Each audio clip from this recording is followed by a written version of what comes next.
Quand on parle de sorcière, à quoi tu penses spécifiquement? Est-ce que tu vois une vieille dame avec les ongles crochus et le visage plein de verrues? Peut-être à une méchante dame qui jette des sorts dans les romans un peu fantaisistes? Ou peut-être une figure terrifiante de l'histoire, brûlée sur un bûcher? Alors j'avoue, cette partie-là, elle est pas très fancy. J'avoue. Et si je te disais qu'en Italie, donc pas très loin de chez nous, il existe une sorcière hyper sympa. Une sorcière qui passe par exemple par la cheminée, mais pas pour posséder ou enlever les enfants. Ça non plus, c'est pas très cool. Non, là je te parle vraiment d'une sorcière vraiment sympa, vraiment fancy, qui est là pour offrir des cadeaux. Et d'ailleurs, je vote pour que nous, les grands enfants, on puisse également avoir des petits cadeaux de la Befana. Mais bon, ça reste entre nous. Alors, tu ne lui feras pas l'offense de la comparer avec le Père Noël ou Saint Nicolas pour les plus belges d'entre nous, car là, je te parle bien d'une sorcière que les Italiens adorent depuis des siècles. Alors installe-toi confortablement, aujourd'hui je t'emmène à la rencontre de la sorcière la plus fancy que tu n'aies jamais rencontrée dans ta vie de jeune moldu. D'ailleurs, avant d'aller choper des petites friandises et des petits cadeaux, n'hésite surtout pas à t'abonner et à activer la cloche si ce genre de petit épisode de podcast filmé te plaît. Allez, c'est parti, on y va. Mais alors, qu'est-ce qu'elle a de si sympa cette Befana et surtout, qui est-elle? La Befana, c'est une des sorcières les plus populaires d'Italie et contrairement aux clichés ambulants qui hantent un petit peu internet, elle n'est ni là pour posséder, pour brûler ou pour enlever des enfants. Voilà, tout simplement. La Befana, c'est un bon mix entre la mamie gâteau et le lutin magique. Est-ce que tu vois un peu où on en est? Chaque année, dans la nuit du 5 au 6 janvier, la Befana fait le tour des maisons avec des friandises pour les enfants les plus sympas et avec du charbon pour les petits garnements qui n'ont pas été très sages. Alors oui, un peu comme Saint Nicolas ou Papa Noël, mais là on parle vraiment d'une vieille femme sur un balai. Voilà. Et je trouve ça plutôt sympa.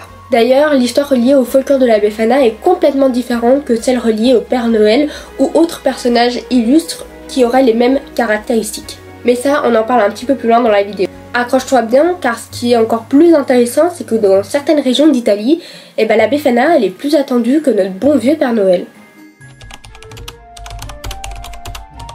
Ok, mais bon, en fait, au final, qui c'est cette Befana? Pourquoi elle existe? Et surtout, pourquoi est-ce qu'elle s'incruse dans la cheminée des gens sans crier gare? Son histoire est assez connue et est très reliée au roi mage. Ouais, au roi mage. Selon la légende, quand Melchior, Balthazar et Gaspard, donc les trois rois mages, en route pour rendre visite au petit Jésus, en fait, ils se sont tout simplement perdus. Voilà, littéralement paumés. Car le ciel était devenu tout gris, plein de nuages, et en fait, ils n'ont pas pu voir ni suivre l'étoile qui les mènerait vers Bethléem. C'est pire que le ciel en Belgique en plein mois de décembre.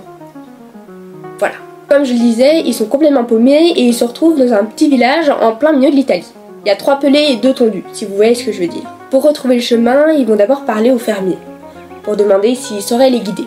Vous vous en doutez, ces fermiers n'ont jamais quitté leur ville et donc ne savent pas vraiment aider les rois mages. Ils continuent un petit peu leurs recherches et vont aller demander à des jeunes enfants. On ne juge pas les choix des gens, mais voilà, je n'émets aucun avis. Vous vous en doutez également que ces petits jeunes n'ont aucune connaissance de où se trouve Bethléem ni comment les guider là-bas. Donc ça n'avance pas non plus. Bon, ils sont pas plus avancés que ça, mais ils sont quand même dans un petit village d'Italie, donc ils croisent une petite maison, un peu abandonnée, un peu délabrée, et ils décident quand même d'aller y sonner. Perso, ça m'inspire pas trop confiance, mais comme ils sont pas dans le village le plus animé d'Italie, est-ce qu'ils ont vraiment le choix au final? Soit, ils vont sonner à la porte, et je vous laisse deviner qui leur ouvrira. Et oui, la Befana. Une vieille dame avec des vêtements en lambeaux, des chaussures trouées, pas de quoi vraiment inspirer confiance finalement. Malgré cela, et avec un grand étonnement, la vieille dame les aida. Elle avait déjà voyagé là-bas et donc connaissait bien le chemin. Pour la remercier, les 3 rois mages la convia à les rejoindre pour leur trajet pour aller voir le petit Jésus. La Befana était clairement occupée à autre chose et bien trop occupée à faire son ménage, donc elle déclina l'invitation. Voilà, chacun ses choix au final. Vous vous en doutez, peu de temps après, la vieille dame regretta son choix. Voilà. Prise de remords, elle prenait un petit panier et un osier et y fourra tout ce qu'elle trouva, que ce soit de la nourriture, des friandises, tout ce qui pourrait plaire en fait à ce nouveau petit enfant Jésus. Malheureusement, après des heures et des jours de recherche, elle ne retomba pas sur les 3 rois mages et dut se faire à l'idée qu'elle ne reverrait ni les rois mages, ni cet enfant né. Depuis ce jour, chaque année, du 5 au 6 janvier, la Befana fait le tour des maisons en passant par les cheminées, en déposant quelques petites friandises dans les chaussettes des enfants sages et du charbon, des oignons ou de l'ail dans les chaussettes des petits garnements qui n'ont pas été très sages l'année écoulée. Elle fait cela car elle espère, comme de par hasard, tomber sur le petit Jésus. Mais bon, vous vous en doutez, ce ne sera visiblement plus le cas. En fait, quoique, peut-être que on ne sait pas. Et c'est là, en creusant encore un petit peu plus, qu'on se rend compte que la Befana, c'est pas seulement une légende chrétienne. En réalité, la Befana serait plus vieille que la Bible en elle-même. C'est-à-dire qu'on retrouve certains travaux historiques qui mentionneraient que la Befana serait une adaptation d'anciennes figures mythologiques romaines, comme par exemple Strenia, qui est une déesse des cadeaux, de l'abondance, de la prospérité, mais également de la bonne fortune. On célébrait cette déesse en début d'année car elle était également la déesse des nouveaux commencements. Pour la petite anecdote, on retrouve encore des liens de cette grande déesse encore à nos jours. Et oui, vous n'êtes pas sans savoir qu'il est de tradition d'offrir des petits présents durant la période de la nouvelle année pour souhaiter abondance, chance, prospérité, tout ce que vous voulez. Ces petits cadeaux, on les appelle des étrennes. Des étrennes qui viendraient du mot latin strenae, qui a longtemps signifié pronostic, signe ou encore présage. Ensuite, il a été un petit peu remodelé et il a signifié tout le lot de cadeaux qu'on connaît encore aujourd'hui. Alors vous allez me dire, mais Manon, quel est le rapport entre la Befana, cette déesse romaine, et les étrennes? I don't understand. Et c'est là que je vous dirai tout simplement que les étrennes à l'époque romaine, c'était en général des branches de laurier. Des branches de laurier qui sont une des offrandes principales de la déesse Strenia. Vous mettrez également de côté le rapprochement orthographique et linguistique de Strenae et Strenia, mais bon, ça je vous laisse juger en commentaire si vous y voyez un lien ou pas. Bref, en creusant encore un peu plus, on tombe sur un petit élément un petit peu intriguant, qui est le balai de la sorcière. Pourquoi est-ce que les balais volent sur un balai volant? Pourquoi est-ce que Harry Potter a eu son Nimbus 2000 finalement? Alors j'en ai fait tout un épisode de podcast si ça vous intéresse, où je vous parle un petit peu de la symbolique du balai et de comment l'intégrer dans vos rituels si ça vous intéresse. Mais bon, vous vous en doutez bien que c'est toujours relié au rituel païen de purification.